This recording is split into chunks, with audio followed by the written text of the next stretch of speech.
பதவியை ராஜினாமா செய்ய போவதாக 10 பக்கங்களுக்கு தலைமைக்கு கடிதம் எழுதிய அடுத்த சில மாதங்களிலேயே தாம் இறந்துவிட்டதாக தாமே பதிவு போட்டு பற்ற வைத்திருக்கிறார் லால்குடி திமுக எம்எல்ஏ சவுந்தரபாண்டியன்.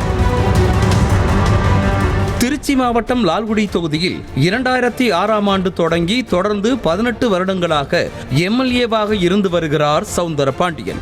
ஒரே தொகுதியில் 4 முறை எம்எல்ஏவாக தேர்வான சவுந்தரபாண்டியன் கடந்த ஆகஸ்ட் மாதம் 10 பக்கத்திற்கு திமுக தலைமைக்கு கடிதம் எழுதியிருந்தார். அமைச்சர் KN நேரு மீது அடுக்கடுக்காக புகார்களை கூறிய எம்எல்ஏ சவுந்தரபாண்டியன் பதவியை ராஜினாமா செய்ய போவதாக கூறி திருச்சி திமுகவில் பரபரப்பை ஏற்படுத்தினார். இந்த நிலையில் லால்குடியில் புதிய பேருந்து நிலையம் அமைக்கும் இடத்தை ஆய்வு செய்த அமைச்சர் KN நேரு அந்த புகைப்படத்தை தனது Facebook பக்கத்தில் பதிவிட்டிருந்தார்.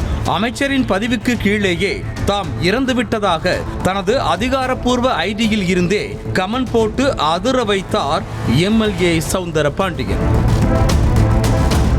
தனக்குத்தானே மரண செய்தியை அறிவித்துக் கொள்ளும் அளவிற்கு எம்எல்ஏ சவுந்தரபாண்டியனுக்கு என்ன நடந்தது என விசாரித்த போதுதான் அமைச்சருக்கும் எம்எல்ஏவிற்கும் இடையே இருக்கும் உட்கட்சி பூசலும் வெளிப்பட்டது. முதலில் லால்குடி தொகுதியில் KN நேருதான் எம்எல்ஏவாக இருந்தார். லால்குடி தொகுதியில் இருந்து திருச்சிக்கு மாறிய KN நேரு தனது தீவிர விசுவாசியான சவுந்தரபாண்டியனை நிற்க வைத்து வெற்றி பெற வைத்தார். அதாவது கடந்த 2006இல் இருந்து நடைபெற்ற அனைத்து தேர்தல்களிலும் லால்குடி தொகுதி சவுந்தரபாண்டியன் வசமாகவே இருந்தது. இன்னும் சொல்ல போனால் 2011 சட்டமன்ற தேர்தலின் போது போக்குவரத்து துறை அமைச்சராக இருந்த KN நேருவே திருச்சி தொகுதியில் தோல்வியை தழுவினாலும் லால்குடி தொகுதியில் சவுந்தரபாண்டியன் வெற்றி பெற்றிருந்தார். அந்த அளவிற்கு லால்குடி தொகுதியில் சவுந்தரபாண்டியனுக்கு செல்வாக்கு இருந்தது.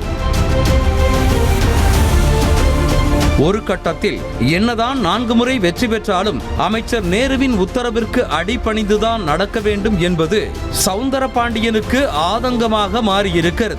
டெண்டர் விவகாரங்களிலும் அமைச்சர் KN நேருவின் உறவினர்கள் ஆதிக்கம் காட்டியது எம்எல்ஏ தரப்பிற்கு ஏகத்திற்கும் எரிச்சலை கொடுக்கவே இரு தரப்பிற்கும் இடையே உரசல் ஆரம்பித்திருக்கிறது. எம்எல்ஏவிற்கே அவ்வளவு இருந்தால் அமைச்சருக்கு எவ்வளவு இருக்கும் என KN நேரு தரப்பும் உள்ளடி வேலையில் இறங்க உட்கட்சி பூசல் உச்சகட்டமாக இருக்கிறது. ஒரு வருடத்திற்கு மேலாகவே திருச்சி மாவட்டத்தில் நடக்கும் ஒரு அரசு நிகழ்ச்சிக்கு கூட சவுந்தரபாண்டியனுக்கு அழைப்பு விடுக்கப்படவில்லையா? அரசு அதிகாரிகளும் மேலிட உத்தரவு என அமைச்சர் தரப்பை கை காட்டுவதால் என்ன செய்வது என தெரியாமல் புழுங்கிக் கொண்டிருந்தாரா?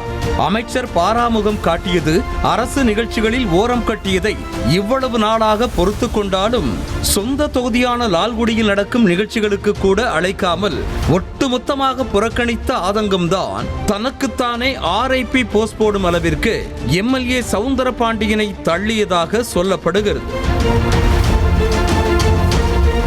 இதற்கிடையே கண்டோன்மெண்ட் பகுதியில் காவேரி மருத்துவமனை நிகழ்ச்சிக்கு வந்த அமைச்சர் KN நேருவிடம் இது குறித்து கேள்வி எழுப்பினர்.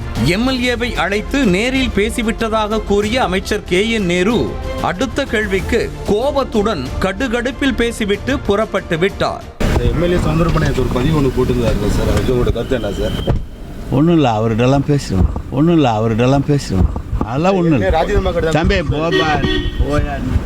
லால்குடி எம்எல்ஏ மட்டுமில்லாமல் துறையூர், முசிறி, ஸ்ரீரங்கம், மண்ணச்சநல்லூர் தொகுதி எம்எல்ஏக்களுமே அமைச்சர் KN நேரு மீது அதிருப்தியில் இருப்பதாக பேசிக் கொள்ளப்படும் நிலையில் தலைமை தலையிட்டு சுமூகமாக பேசி முடிக்க வேண்டும் என்ற கோரிக்கையும் திருச்சி திமுகவினர் மத்தியில் எழுந்திருக்கிறது.